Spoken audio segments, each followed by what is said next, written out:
Welcome, welcome, welcome. We'll go ahead and get started. This is the monthly teacher-led offering from Refuge Recovery World Services. This is not a Refuge Recovery meeting. I am going to lead a meditation and give a Dharma talk and take some questions. As you probably know, Refuge Recovery meetings are peer-led. Nobody should be freestyling meditations or giving lectures or answering or doing Q&As in Refuge meetings. When I created Refuge, I always felt that there should be three distinct parts of the movement of the offering. And one should be peer-led meetings where there's no leaders, it's all volunteer-based, no Dharma teachers in the meetings. Or Dharma teachers are welcome to come to our meetings, but not be Dharma teachers in the meetings. That we're all peers when we're in meetings, peer support.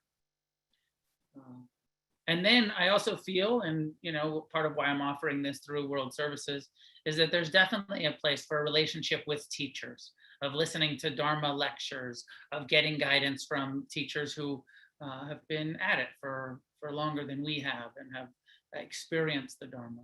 And then the third aspect of Refuge Recovery World Services and the intention is to also be able to offer professional treatment. So peer-led meetings, teacher-led retreats and teachings, and professional addiction treatment services. Most of us, and for the most part, the organization is primarily focused on building the infrastructure for the peer-led meetings. And this is really the only thing we're doing right now to do some Refuge Recovery teacher-led things. I was doing it every week last year. This year, I'm just going to do it once a month for the teacher-led first Thursdays. We'll also have, and towards the end, I'll let you know that we do have some Refuge Recovery retreats coming up. One at the end of this year, one early next year, starting to schedule some opportunities for people to come and practice silent meditation retreats. It's part of our program. It's heavily encouraged, suggested as part of our recovery to do meditation retreat practice. So welcome. And again, if you're looking for a meeting, that's not what you have found tonight. But I hope you enjoy this, and I hope you, find some meetings when you're looking for those. Here, man. The topic for tonight is mindfulness, the seventh factor of our eightfold path, our 8 factors, the Buddhist teachings on how to end suffering that we are utilizing to how to end the suffering of addiction and all of the suffering that goes beyond just our addictive tendencies. Mindfulness is broken down into 4 different, what we call foundations, 4 different levels of our human experience. And the first foundation, and I think I'll give a quick overview, but I think I'm going to primarily focus on the first foundation tonight. And then next month I'll do second foundation. I think I'm going to do one foundation at a time so that we can really unpack and discuss, because there's a lot to these teachings and to these practices of the 4 foundations of mindfulness. The first foundation in simple is the category of mindfulness of the body, of our human, physical, corporal form, this human body that we have, bringing mindfulness, present time awareness to every aspect of the body. The second foundation is identifying the feeling tone. As we're paying attention to what's happening moment to moment, we begin to bring mindfulness to what is perceived as pleasant, what is perceived as unpleasant, what is perceived as neutral. The third foundation is what's happening in your mind. In some ways, we start with learning to ignore our minds, and I'm going to talk about that tonight, and the necessity and the relief that we get from breaking our addiction to thinking. And but then the third foundation, the Buddha says, okay, first break your addiction to your mind, and then learn to observe, learn to be mindful of what's arising and passing through your consciousness. What thoughts, what plans, what memories, what mind states, what moods. All of the emotions are also born as thoughts, and we bring mindfulness to the mental, emotional process and content of our minds in the third foundation. The fourth foundation is what's called the mindfulness of the truth, of the Dhamma is the Buddhist word. But that's where we say, like, okay, I'm being mindful, and what I'm experiencing is I'm mindful of the Four Noble Truths. I'm mindful of suffering right now. This feels like suffering. I'm mindful of the cause of suffering. There's craving present that's creating suffering for me, or attachment or aversion. Mindfulness of not suffering, the third noble truth. So in the fourth foundation, there's a lot of lists here, so bear with me. The more you hear this, the more you read this, the more it won't just sound like gobbledygook Buddhist lists, but you'll actually go like, oh, okay, I see how these all connect. So in the fourth foundation, the Buddha says, be mindful of the Four Noble Truths. Be mindful of the 5 hindrances. Be mindful of the 7 factors of awakening.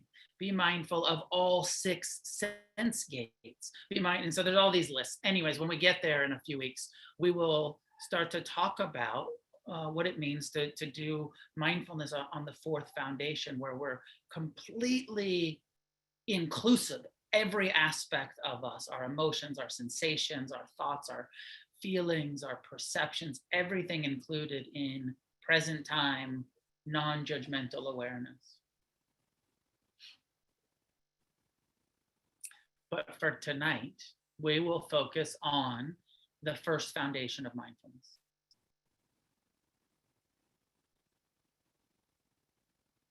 As you probably are aware, if you're new to Refuge, or when you were new to Refuge, the initial encouragement is to start practicing mindfulness of the breath. That be the initial practice, the initial instruction. And then begin to alternate that initial mindfulness of breathing with also forgiveness meditation practice. That's what we suggest. So in the Buddha's teaching, so I'm going to do a little overview, and then I'll do a guided meditation. And I really hope that this actually serves, I didn't go into a lot of detail about all of the Buddha's teachings on the 4 foundations in the Refuge Recovery book. I intentionally left it a little bit general, just giving the instructions that I felt like were good for kind of introductory level. I left out some of the more technical, intellectual kind of aspects of the teaching.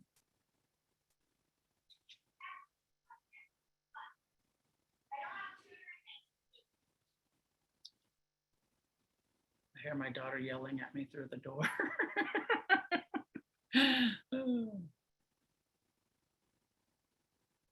So the first foundation of mindfulness, the body. Present time, non-judgmental awareness of your body. And I want to invite you right now, if you're not already, be mindful. What's happening in your body right now? Feel your body as I explain this. Feel your body sitting there in the chair. Feel the sensations created. You don't have to close your eyes to be mindful. Just hear, receiving, listening, but directing mindfulness to the body. Where do you feel sensation as your feet are on the ground, as your hands are doing whatever they're doing, resting? As your breath comes and goes, feel the sensations created by the breath. First foundation of mindfulness is there's all of these sensations happening, always. And we use the breath. The Buddha's initial meditation instructions was, he says, for formal training on this first foundation, find a place to sit down, establish mindfulness, present time awareness, and then direct your attention to the sensations that the breath is creating.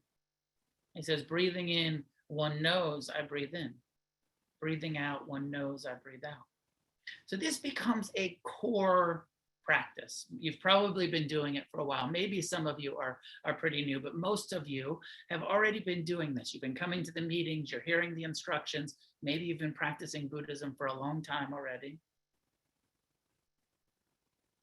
So part of the question, I feel like, was like, okay, well, why do we do this? And so partially answering that for yourself, how are you benefiting so far from mindfulness of your breath? How is it serving you? How is it helping? What is the direct experience of putting your attention on the sensations that the breath creates? I know when I first meditated, and this was the first instruction that I got, and I thought, how's this going to help me? But then when I did it, I saw pretty immediately one of the functions of mindfulness of breathing is that it allows me to ignore my mind for a minute, to disengage from the fears and hopes and cravings and aversions and self-centered judgments. All of that stuff is still there, but it's in the background when we really bring our attention to the breath. And so for us as addicts, when we have this addict mind that is,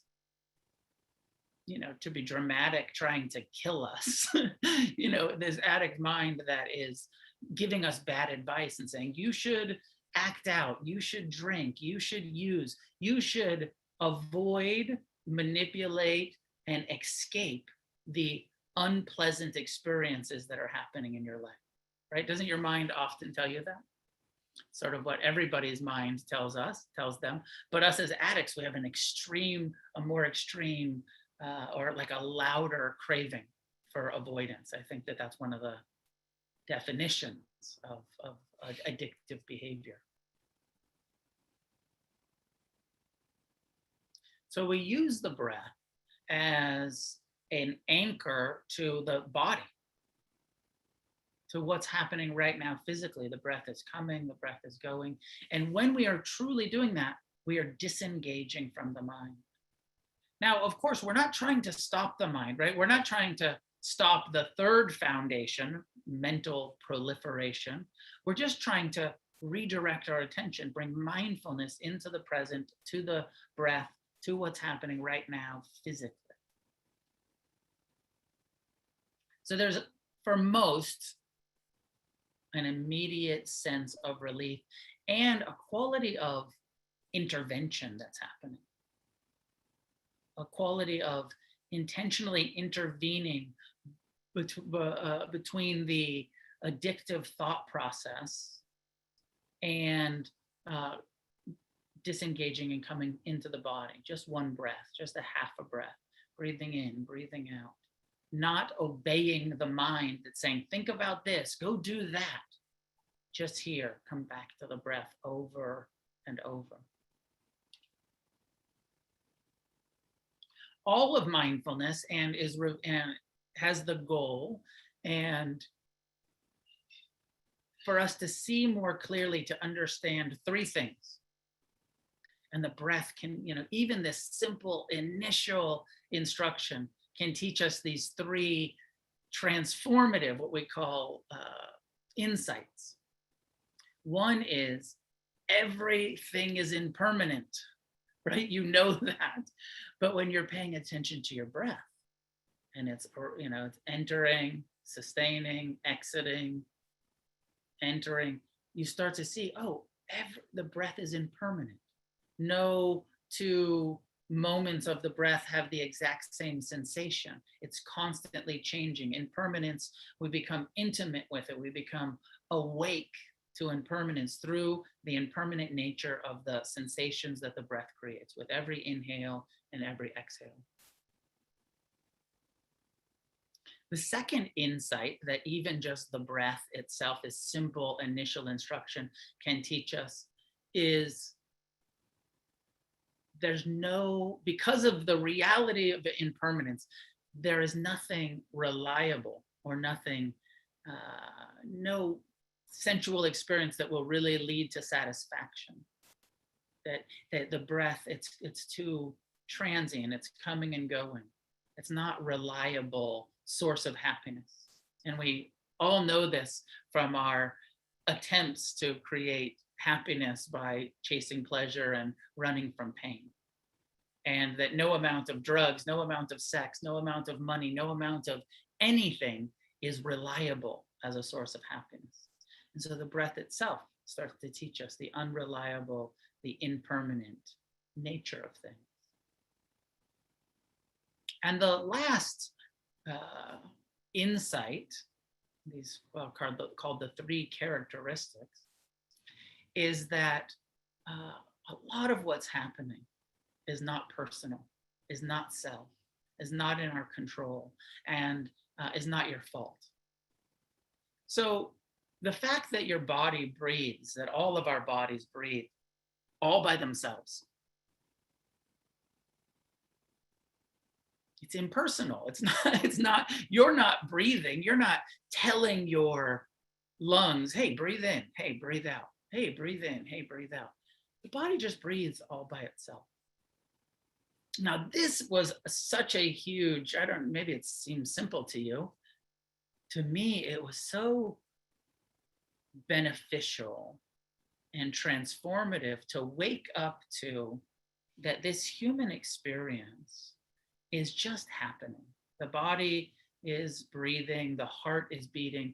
And then when I started to apply that to my mind is just thinking, just like the human lungs breathe all by themselves, just like the heart beats all by itself, just like the nervous system and the digestive system in this human body are, I think that the medical or scientific term is autonomic, right?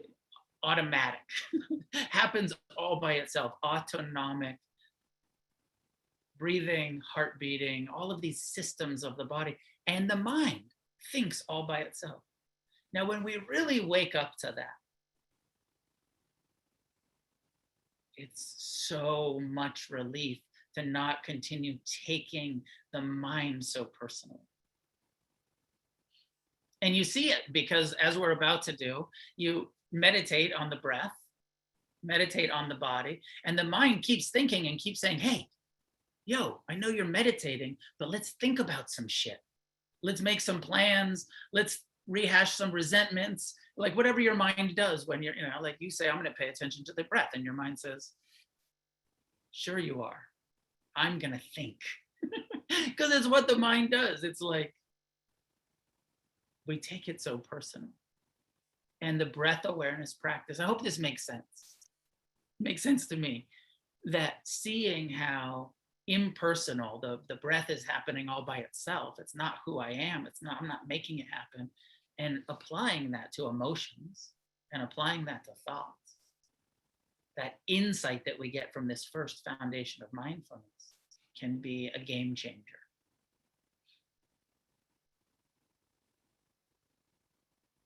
So I'm going to do a meditation in a moment.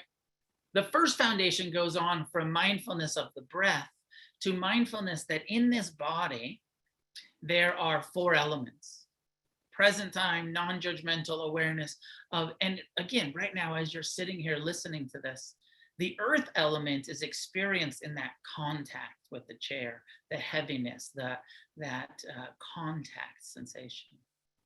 The air element, of course, is experienced with each breath. The heat element, as with the temperature, right now, like, how are you? Are you warm? Are you cool? It's probably almost 99 degrees inside you, right? So experiencing that 98.5 normal body temperature, fucking hot, and bringing mindfulness to like, oh, wow, like this body is heat. This body is earth, air, water, fire, heat. the water element experience with saliva, with the feeling of the heart beating, with the every time we blink and it lubricates the eyeball. All of that is fluid. And I don't know what the exact statistic is, but I think it's close to 80% of the body is water, is saline, is salt water. The blood and all of the, flesh, and it's maybe it's 78, but I feel like it's close. You can round it up. It's like almost 80% of us is liquid, even though we feel so solid. So the Buddha says, be mindful of this, of the four elements. And he says, investigate your body as it is. And he makes a list of 32 parts. He says, be mindful that in this human body, there is skin, there is hair, there is bones, there are muscles, there are all of these different organs, liver and spleen and intestines and stomach and bladder and colon. And, it's almost like a mindfulness of human anatomy. And so if you know anatomy, if you've studied any anatomy, he only does 32, a list of 32, but that we can actually meditate on our fingernails and our skin and our teeth, and that there's blood and that there's saliva and that there's, this body has all of these different parts to it. Then lastly, in the first foundation, all of this is still just first foundation of mindfulness. He says also you can meditate on the fact that this body is impermanent. We see impermanence with the breath coming and going. He says now apply this to your whole body and reflect on death and reflect on this body as a corpse. Everything's impermanent. This body is impermanent. And there's a whole visualization in the first foundation that says, imagine a dead body and reflect on how that body, the four elements start to disintegrate and the bones start to fall apart, and reflect that this body that you're in, that you're mindful of, that's breathing, that's having its feelings, and will at some point be dead. We're not exempt from this impermanence, that the body itself is impermanent, not just what we experience, but the vessel, the experience, that which we experience the world through, this physical form, is impermanent. Everything is impermanent.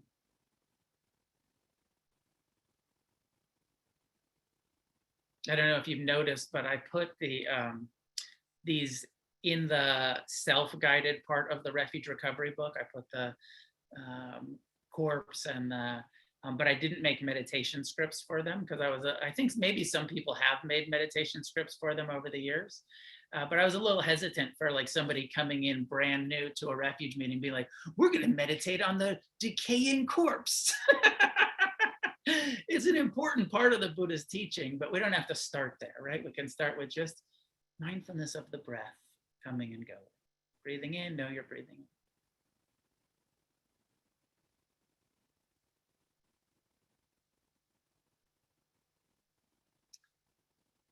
Present time, non-judgmental, investigative, kind awareness of our bodies. And we do it in a formal way when we're sitting.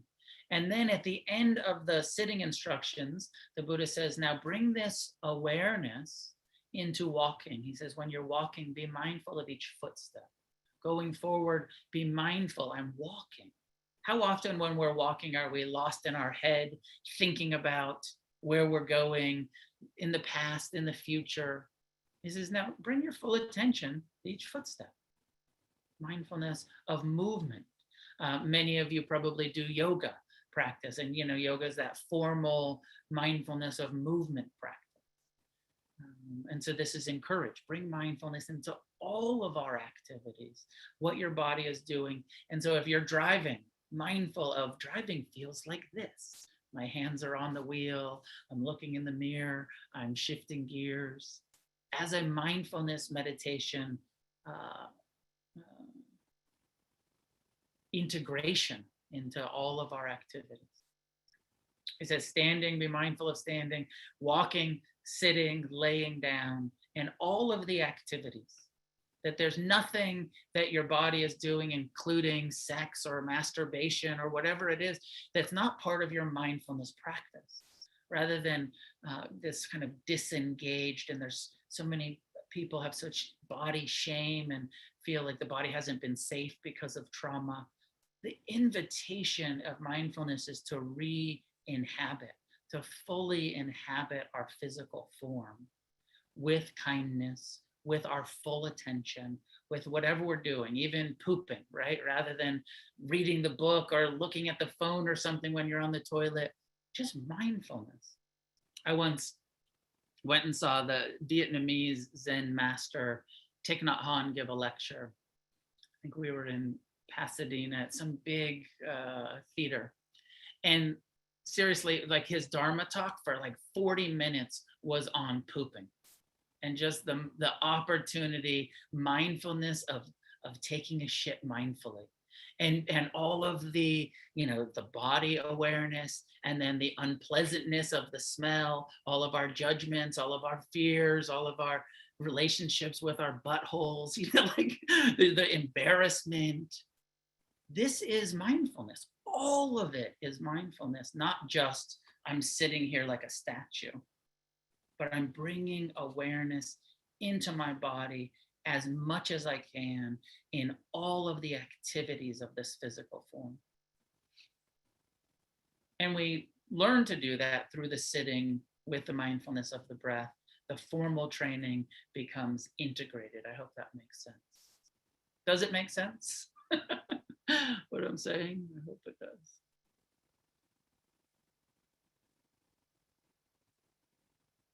Okay, first foundation, let's do a meditation. So find a way to sit, and I'll lead some instructions. I'll take us through breath, body, 4 elements, parts. Maybe we'll even throw a little corpse in there. So find a way to sit, and when you're ready, allow your eyes to be closed.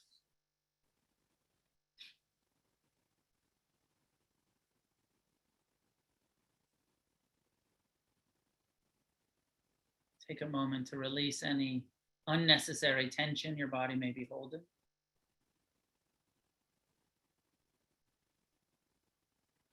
Breathing out, release, soften.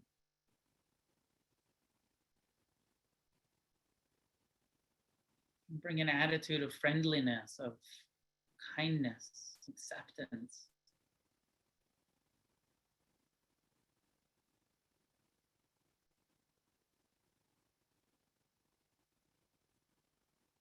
Feel your body here, sitting. Know that you're in the sitting posture. Feel the contact with the chair. Feel how your hands are resting. Let the breath come and go its own rhythm. No need to take deep breaths. No need to hold your breath or manipulate it. Just let the body breathe.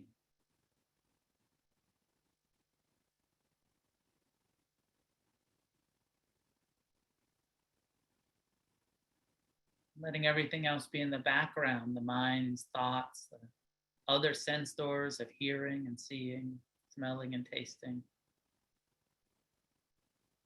Let that all be in the background, and bring the foreground of attention, the body sitting and breathing. Stationing the mindfulness right at the nostrils or the belly. Stationing the attention in one place and receiving the breath as it enters and exits.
and investigate the impermanent nature. See how the sensations are constantly changing, the temperature, the texture.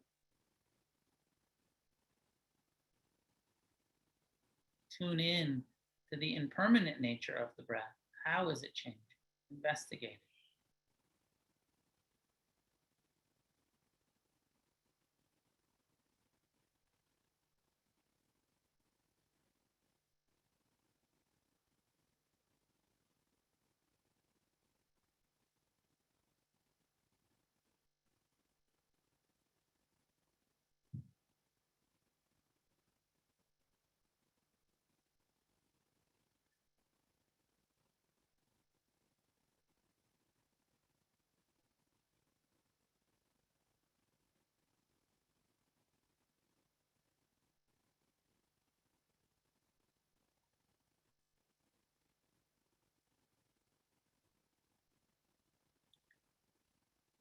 No breath is satisfactory, constantly needing to take the next breath.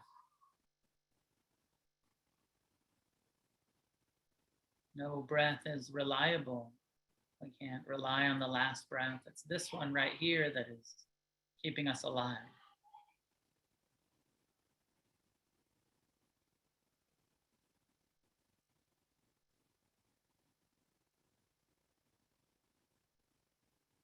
You may begin to understand that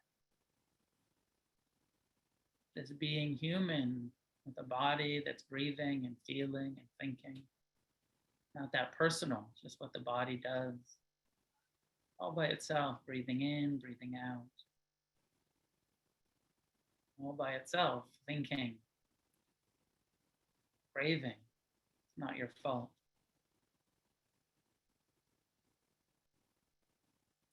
This practice gives us the needed intervention, needed insight into how the mind works, to no longer obey it.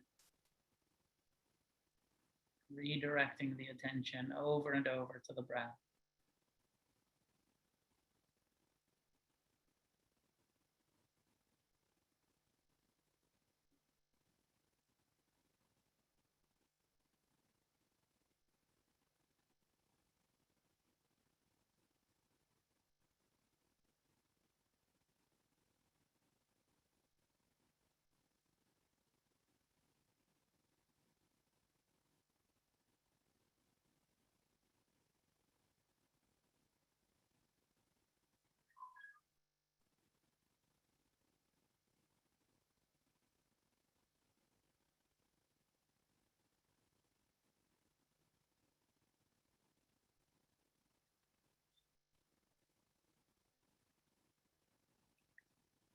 Bring curiosity to the process. I say investigate.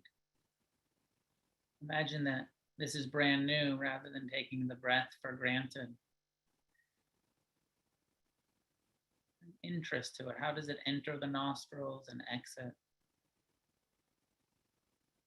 The sensation of the clothing on your skin as the chest expands and contracts, as the belly rises and falls.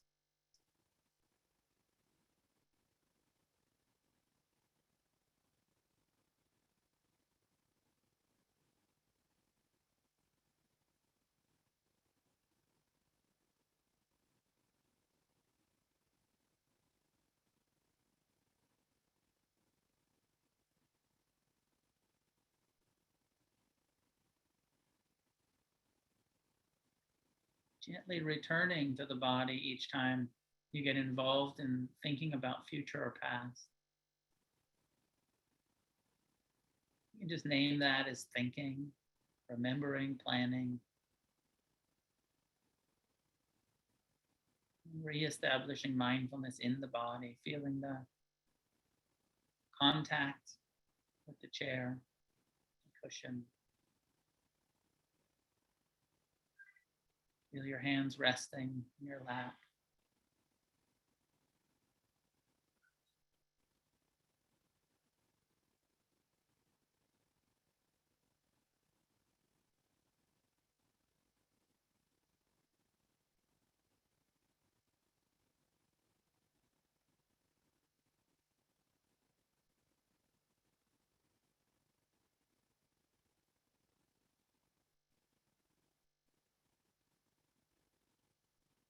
Mindfulness, awareness to the hands, to the feet. What sensations are present in your hands and feet?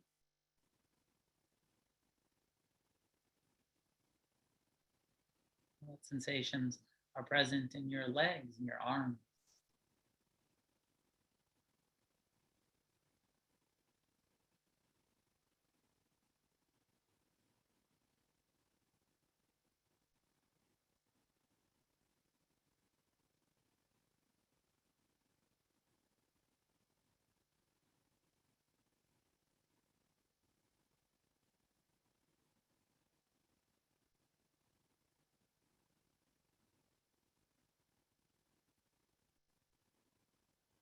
In the trunk of the body, the buttocks, genitals,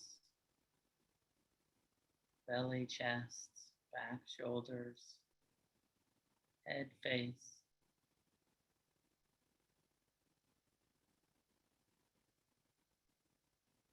Remember to soften and remember to be kind, to be friendly towards this body that carries us around.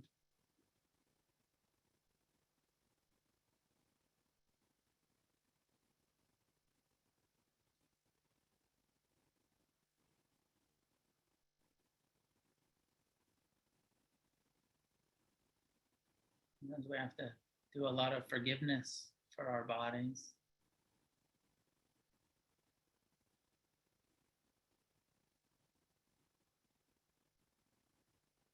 This body that craves pleasure, that hates pain.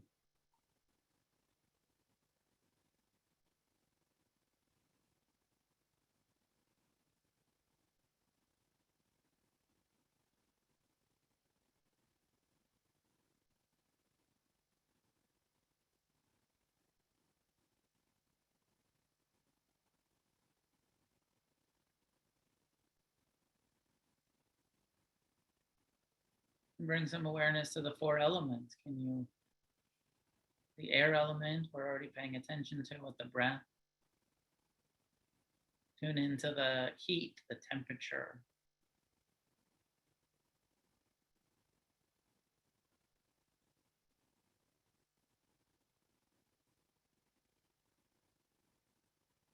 Mindfulness of the water element, saliva in your mouth, the heart beating.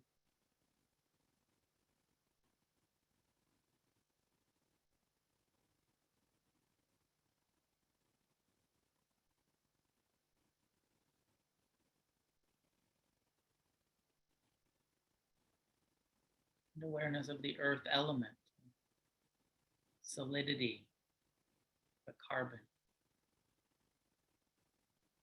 the contact,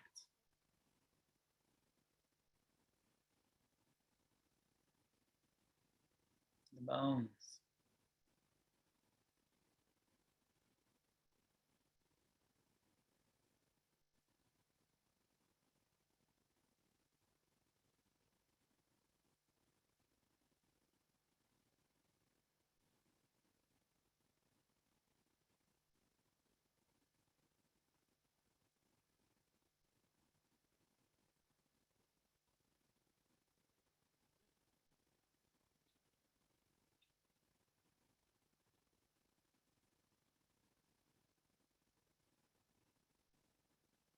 While continuing to feel the breath coming and going and being here, present as much as possible. Investigating the parts of the body, your skin, awareness of skin, fingernails, teeth,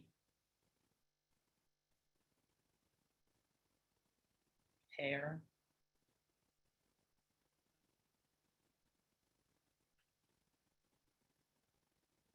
And the skeleton itself, bones, the muscles,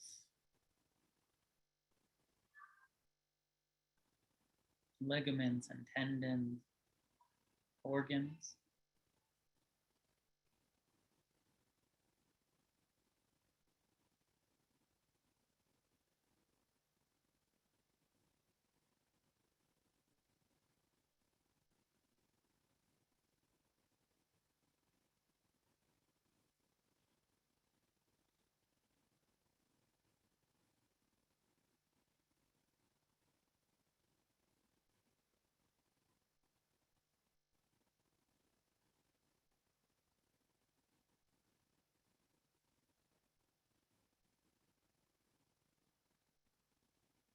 Has his body very much alive here and now, feeling the sensations, the breath, the heartbeat.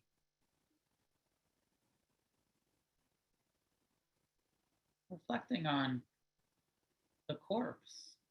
These physical bodies die, decay, the impermanence of the body leads to appreciation of each breath.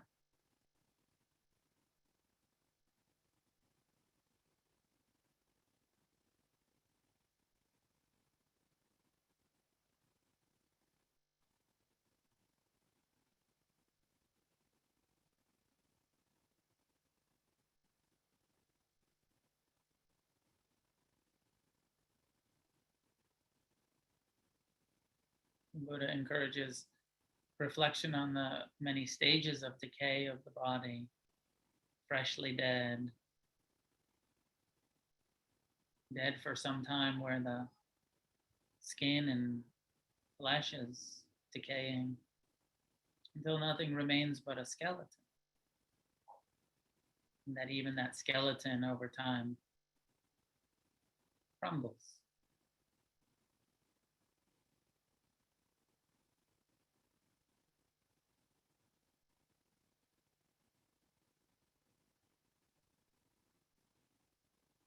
This body is not our refuge.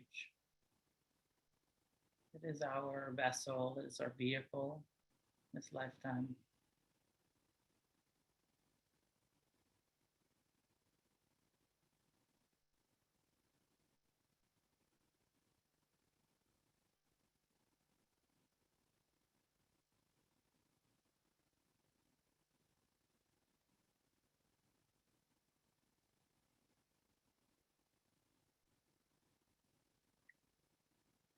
In one teaching, the Buddha says, remember that this body is subject to sickness and aging and death.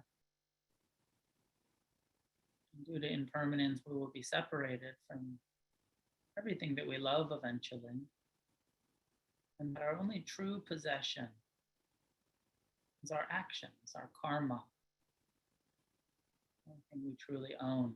It's how we behave, how we respond.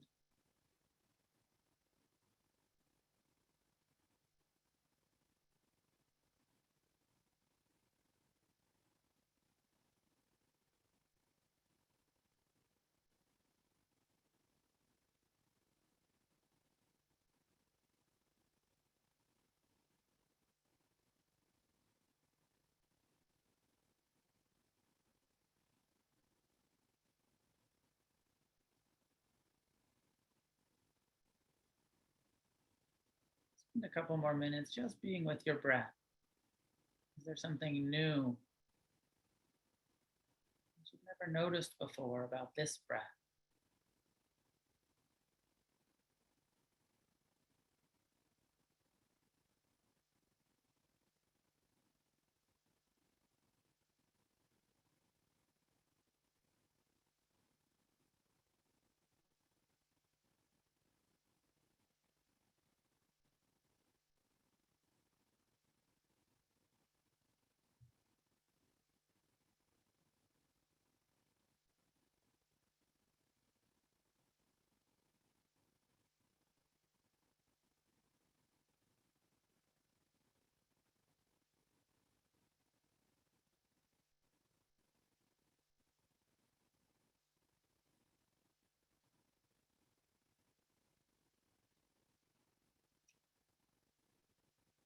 All things are impermanent.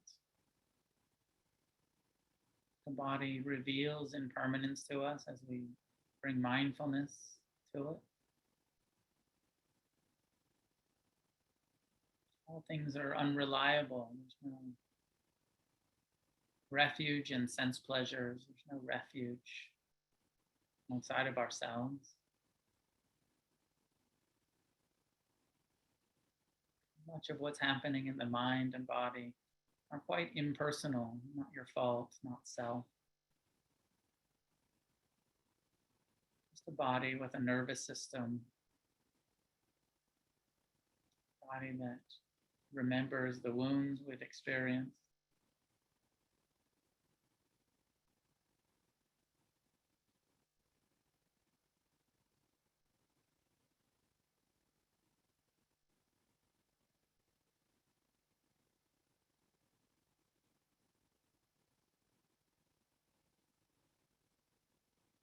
And when you're ready, allowing your eyes to be open, bringing your attention back.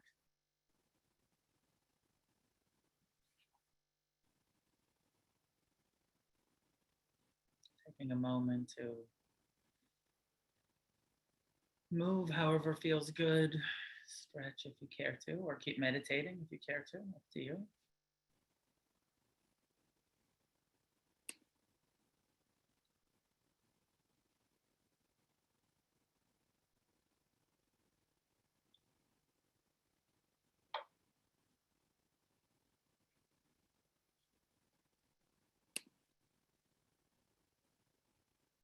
Okay.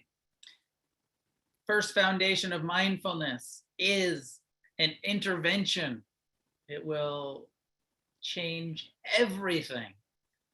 And it is also, I believe, like it's so healing to finally give ourselves this kind of attention rather than looking for attention from other people outside of ourselves. There's something about this internal awareness of the body that in my experience has been so incredibly healing in my relationship with myself. It's a trauma resolution to be mindful of our own sensations and emotions and experience in the body. I'll open to Q&A in a moment. You know, one of the things that I regret that we're not really so able to do in refuge meetings, although we could probably figure it out, that we do a lot on retreat, and I hope you all come to retreat at some point, is walking meditation. Walking meditation, mindfulness of each step. There's something about it that has been so central in my recovery, so central in my healing, I think. And maybe some of you have heard me talk about this before. A few years ago, I'm also trained in psychology. A few years ago, I was getting trained in EMDR, eye movement desensitization reprocessing. And as I learned that Shapiro's core philosophy was that it was bilateral attention while recalling adverse life experiences or traumas, that was healing, that was moving. You know, this is a kind of psych teaching that, you know, we hold those traumas in our bodies and we hold them in our amygdala, and that something about bilateral attention helps shift them into our neocortex. And when I learned that, I was like, oh shit, this is what I've been doing in meditation for the last 30 years. Bilateral attention, right, left, with each footstep in walking meditation. You know, not sitting there going back and forth with the eyes thing, which is good. You know, many of you have probably experienced EMDR. It's a useful technique. But there's, you know, mindfulness as a trauma resolution, as a addictive intervention. One of the ways that we do that is bring it into activities, and especially that activity of walking and bringing your attention back and forth from your right foot to your left foot, from your right foot to your left foot, which is, you know, bringing bilateral attention. And also often, you know, in my experience, walking and on retreat, you know, often a lot of difficult memories are coming up on retreat, a lot of, and so walking with those difficult memories, rather than pushing them away, rather than quickly coming back to the breath, letting those thoughts and feelings be there and taking them for a walk, left, right, right. So it'd be interesting for us to try to do a refuge recovery meeting where rather than sitting, we say like, okay, now we're going to walk around the room in circles for the next 20 minutes. It would be, you know, if it's my friends, they might start slam dancing. I don't know, but it would be interesting to try to do some walking practice at some point as part of a meeting, of saying like, we're going to sit for 10 minutes and then we're going to do some walking back and forth as part of our meditation practice, as part of our core skills that we're developing in recovery. So I'll leave it there and open it up to questions, comments, clarifications about this first foundation of mindfulness. As you see, it's hard to talk about it without opening to the third, the mind and the feeling tones, what's pleasant. But next month, we'll talk about the second foundation, and the following month, we'll talk about the third foundation. And that way we can take our time doing mindfulness for the next few months together.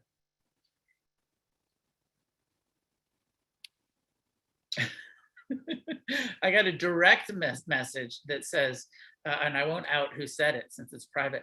It says, the direct message says, do I have to be mindful of every shit to reach enlightenment? Yes, every shit. Or like, just start with like every other shit, and then, like try to improve, on mindfulness of shitting. And I know it's a little crude and a little gross, but of course it is totally every aspect of our body. We have these bodies with a digestive system and an elimination system, and it's part of our healing to become more embodied and to become more friendly. It's a core practice. And I know that that's a half joke, but it's not that we have to be mindful in order to get enlightened, but mindfulness will become something that is integrated into every aspect of our life, where there's nothing outside of it. Even the stuff that you're ashamed of, being mindful of that shame, being mindful of embarrassment, being mindful of all of that stuff around our bodies and on our emotions, so that it's not like I just sit and pay attention to my breath and that's mindfulness and everything else is mindless. We want to bring this quality of attention. And it takes a while, for sure. For me, it took years of feeling like I was hardly ever present, except for when I started to, and then meditating, going, oh, I'm a little bit more present in my day-to-day. I'm a little bit more present in my day-to-day. And, we're also creating these neural pathways of presence. And it takes some time. If you have a question, you can raise your hand. I see one from Rachel. Go ahead, Rachel, unmute yourself and jump in. Hi. So it's not really a question, more of like a comment, I guess. I was actually journaling about this idea earlier, in a way, I guess. So I've been in recovery for 9.5 months. And when I went to treatment, one of the first things that everybody asked me was, what are you looking for? And I've shared this with you in an Against the Stream meeting a while back, but I've had a lot of like different traumas that are identifiable in my life. And I think that, one of the answers that I gave them was that I wanted this sense of control over my life, because it had gotten to the point where I felt like, I found out about a trauma that had happened to me when I was a kid at age 28. And I kind of spiraled after that. And it felt like I started questioning every move in my life. Like, did I make this question under the influence of this trauma that happened that I didn't even know about? And I just felt really out of control. And so that was, one of the first things that I told them that I wanted when I went to treatment. I had no idea what that meant. I didn't know what I wanted control over. I just wanted a sense of control because I felt out of control, which is ironic because I was using drugs to disassociate and I was completely out of control. But I was thinking earlier about how, mindfulness in a way has kind of given me that sense of control over my decisions. I've been practicing for about 2.5 years, so not that long, but long enough that I notice a difference. And I think that it kind of gives me like time. It gives me a pause in between when something happens that's out of my control and the thing that I can control, my reaction to it. And so, yeah, I guess I was kind of thinking about how mindfulness has given me this sense of control and the idea of interception. And then at the same time, it's allowed me to kind of accept the things that aren't in my control. So I just I don't know. I just wanted to share that because it kind of, I was literally writing about this maybe 4 hours ago. So thank you. No, I love that. The one comment that I'll make, and maybe it's just semantics, Rachel, but I'd encourage you to consider replacing control with influence. I want to have, and I say that out of my own experience of even long-term recovery and long-term meditation practice, is that sometimes I totally know what to do, like let go or forgive, right? But I don't quite have control over my mind to make it let go, or like we know, you read a couple Dharma books, you go to a few meetings, you know what to do, but we don't quite have that internal control. We don't have full, but the more we do it, the more influence we have over exactly what you're saying. I related so much. How do we respond? Not much control over what happens in the world or in our lives, not a lot of ability, but we have a lot of ability to influence our response, and influencing our response towards more kindness and more compassion and more acceptance and more forgiveness.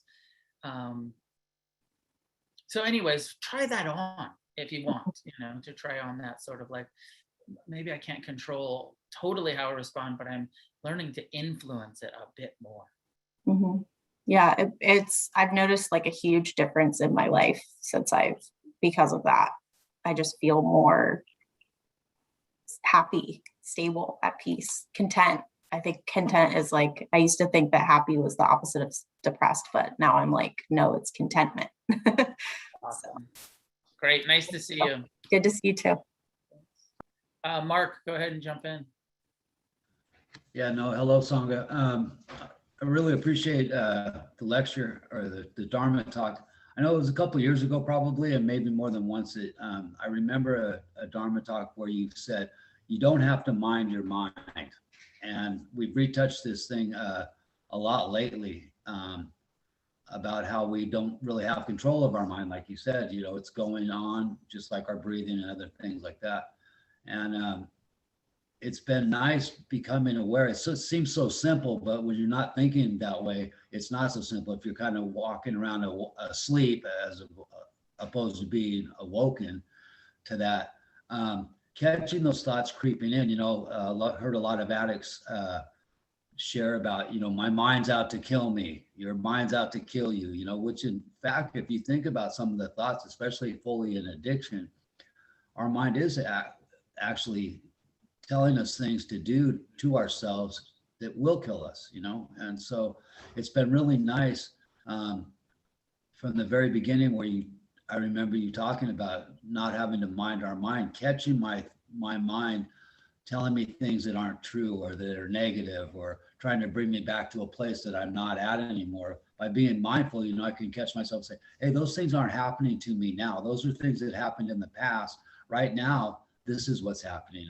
I'm doing this, I'm here, things are different, things have changed. And so it's been very, very liberating. So I just want to thank you for these talks, because it's nice to be catching my mind trying to kill me. So thank you. Awesome. Thanks, Mark. Nice to see you. Hope, go ahead and jump in. Yes, thank you. I guess this is kind of off topic, but what is your opinion on like medically assisted treatment for recovery?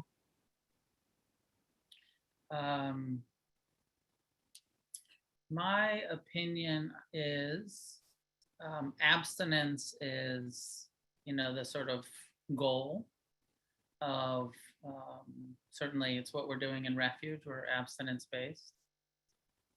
Medically assisted detoxes are really helpful for people rather than cold turkey. So I'm all for that kind of like tapering.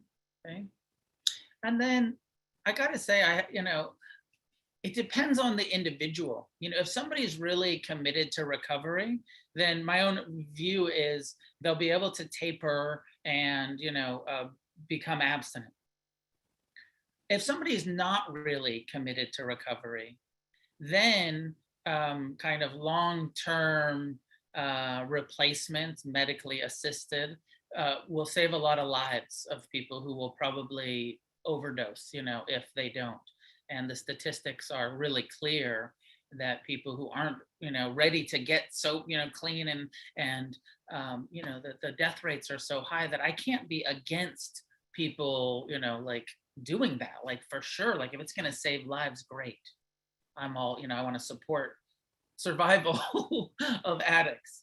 But of course, myself and, because we know that abstinence is actually possible, and that however difficult it is to break through the cycle of addiction and craving and detoxing, we can do it, right? Like there's 100 people here tonight who are all doing it, and there's thousands of people and millions of people who are doing it. So I don't think that long-term maintenance and medically assisted is necessary for people who are really going to get on the meditation, get to the meetings, do the inventories.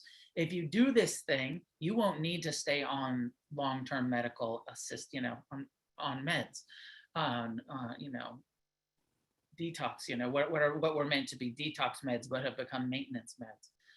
That's my feeling. So I don't know. I hope I come across as actually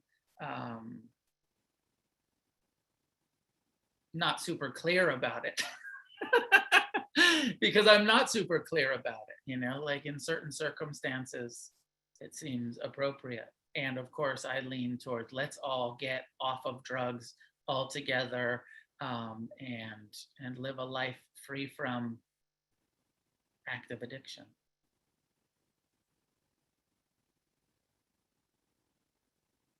Thank you. Hope that's makes sense.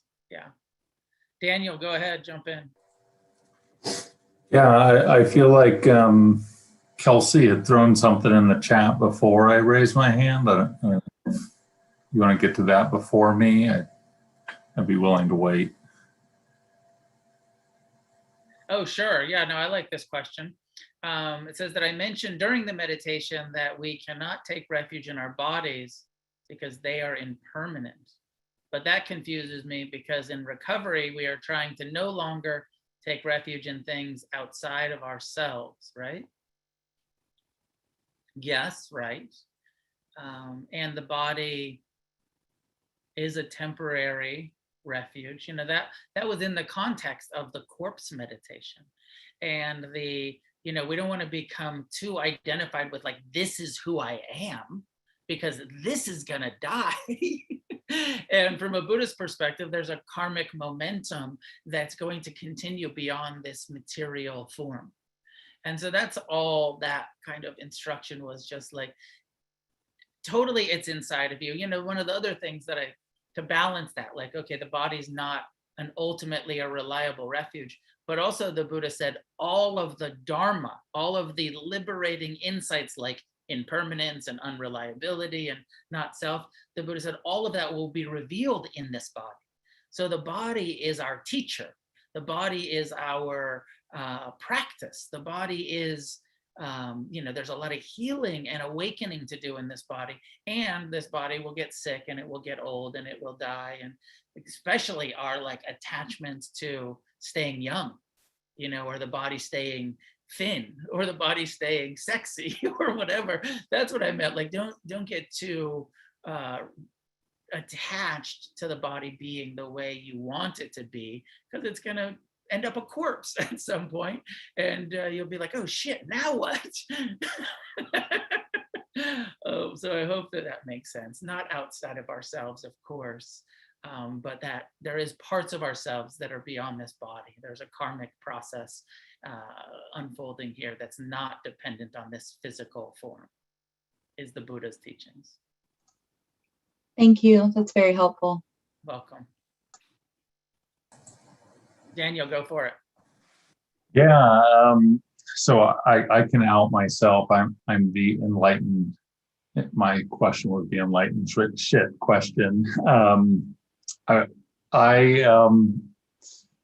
have such trouble with this. I mean, it reminds me of, Catholicism, which I grew up in, of like this, like, we have to be mindful of every moment or else, or, we won't reach enlightenment.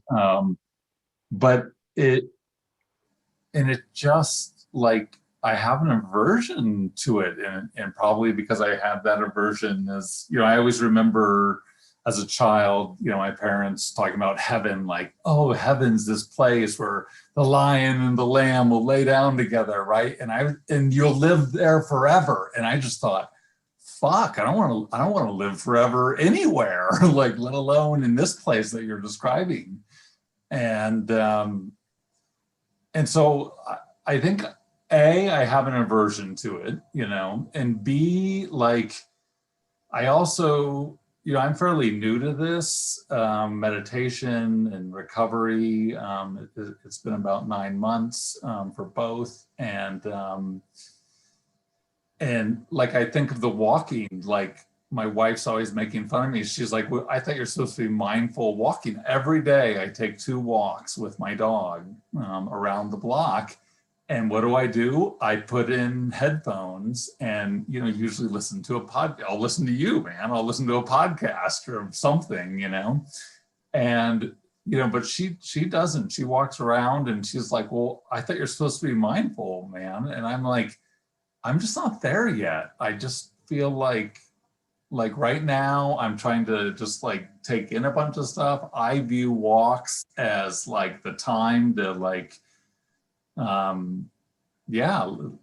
learn about Buddhism and recovery and things like that. So yeah, I guess my question is,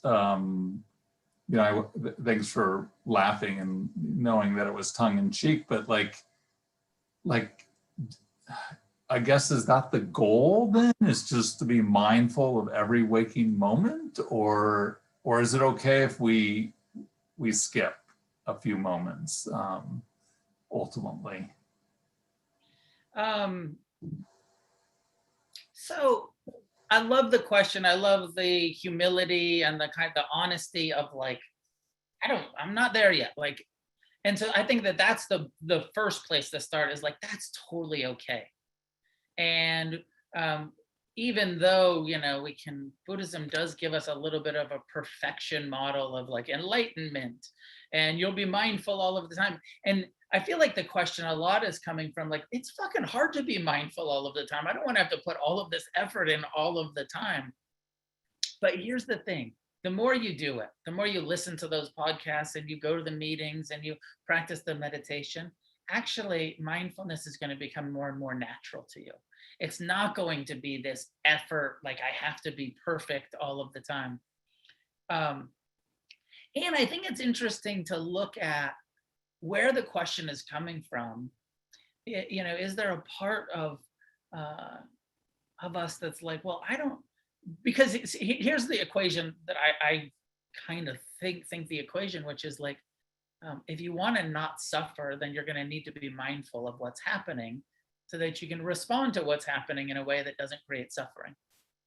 Without mindfulness, we often automatically cling and create suffering, or have aversion and create suffering. So you can be as happy as you want to be. You can be as free as you want, or have the goal. You might just say, are you aware there's that guy going around who and I think it's a popular podcast, 10% happier, right? So there's all of these people who are just like, hey, I don't want to get enlightened. I just want to be 10%. I want to suffer 10% less. And if that's the thing for you, cool, right? Like 10% less suffering, 10% more happiness, cool. The Buddha does have this thing of like, you can be 100% happier. You can be free. And if you train yourself in mindfulness, and it won't be like so much effort forever, really it becomes natural. It becomes a way of being. Your mind becomes more and more present. And it takes some maintenance, of course, but it's not going to be the sort of heavy lifting of like,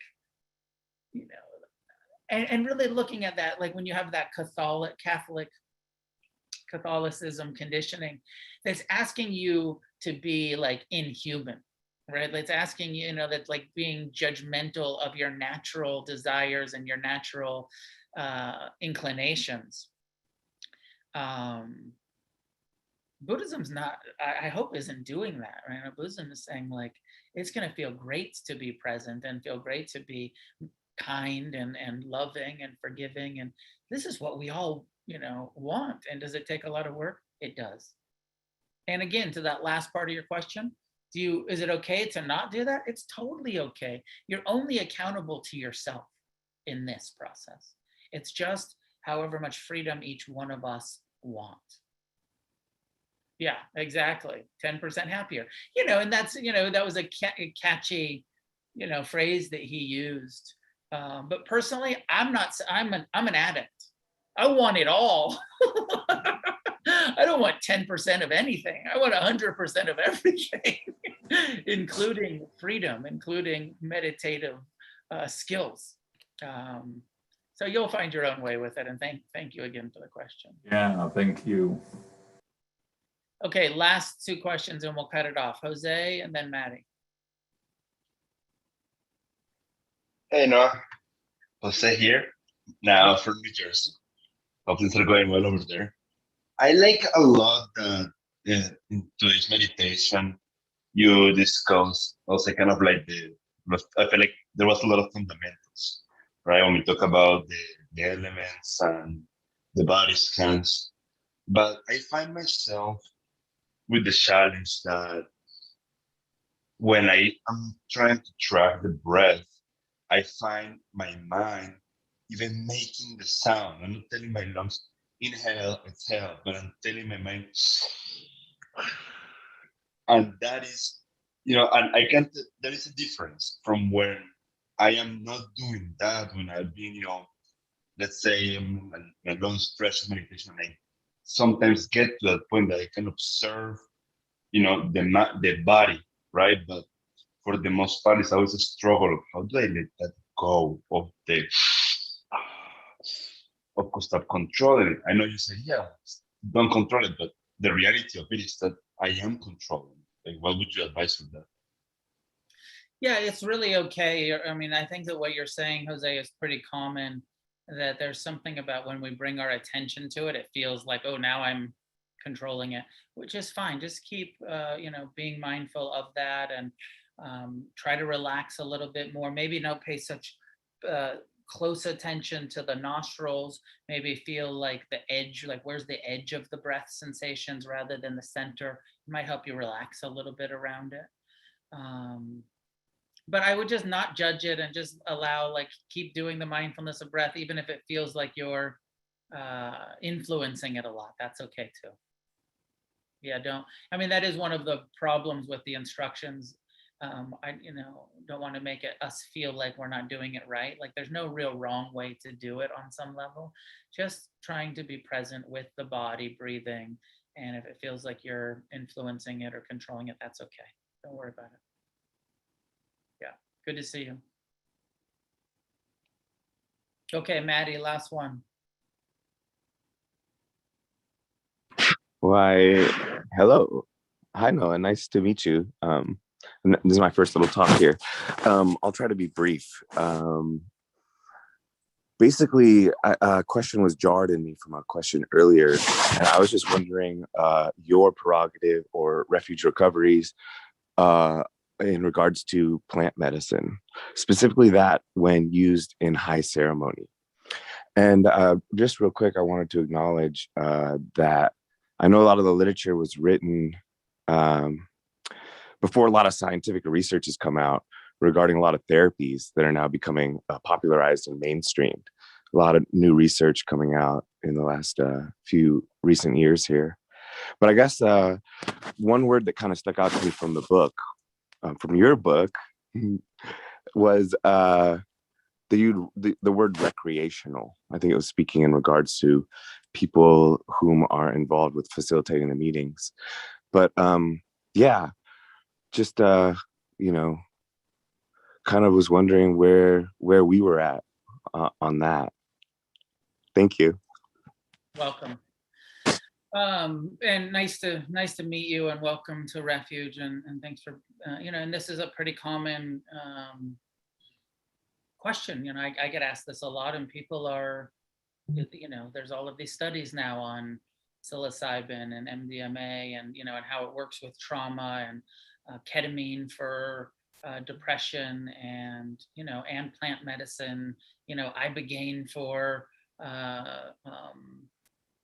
opiate withdrawal, and, ayahuasca, right? Like it's like culturally, it's the conversation. So of course in recovery, it's the conversation too. We are following a Buddhist path that encourages abstinence for everyone from everything, that believes that through our own efforts, in this lifetime, through our own mind training, through a meditative discipline, you will be able to see reality clearly. You will be able to wake up to what's happening through your own efforts, through your own mind training, without any external substances, medicines, ceremonies, any of that, that the power of the Dharma, of mindfulness, of concentration will wake you up to reality, and will teach you to respond in a way that you no longer create suffering in how you respond to life on life's terms, to reality as it is, to the world as it is. So I'm not totally answering your question, but we're practicing in a lineage and from this ancient teaching that believes that we don't need any of those external medicines, ceremonies, that actually all you need to heal, to recover, to wake up, to, is training your own mind.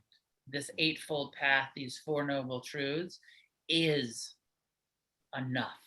And so that's where I land. 33 years sober, I land in like, am I a little bit interested in what would happen if I smoke some DMT or DDT or whatever that shit is? I'm a little bit interested in that. Like, but what I'm more interested in is the freedom of being present moment to moment with life. So, last thing I'll say is that I've known people in recovery who I know people in recovery that utilize some of those ceremonial plant medicines, not recreational, but ceremonial, and also maintain abstinence from recreational drugs and alcohol.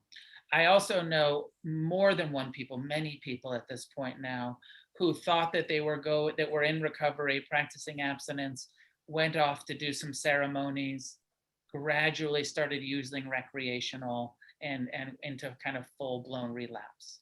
And even though I think that their intention of going into those sort of psychedelic plant-based ceremonies was somewhat wholesome to go in, but that I've seen a lot of people end up, in full-blown relapse after doing that.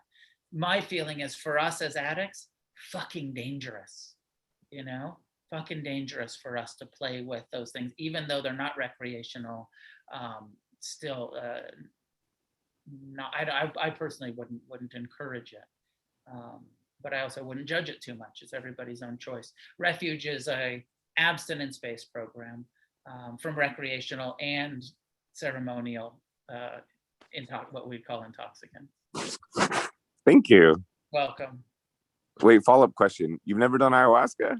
I haven't. I got sober in '88. It wasn't a thing yet. I mean, it was, right? It's an ancient thing, but it wasn't in the culture. I mean, I took acid and mushrooms and mescaline and everything else lots and lots of times, but the ayahuasca wasn't around. Right on. It wasn't around in my punk rock circles anyways. Right on. Thank you so much. I'll see you at the retreat. I'm so excited. Awesome. So we'll end there, and we'll end in I hope a lot of you are coming out to the Refuge Recovery conference in June. I know that there's about 40 tickets left. If you're planning on coming, purchase a ticket.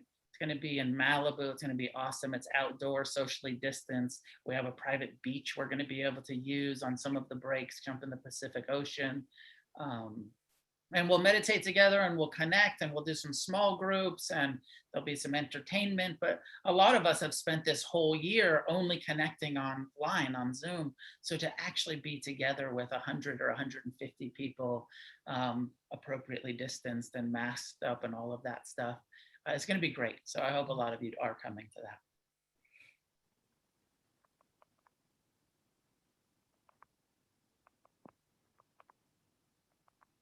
And I will leave it there for tonight, ending with the tradition that believes that there is merit, there is goodness that is gathered when we come together and practice, discuss the Buddha's teachings, and may we offer this merit outward in all directions, sharing with all beings, especially those suffering from addiction and addictive behaviors.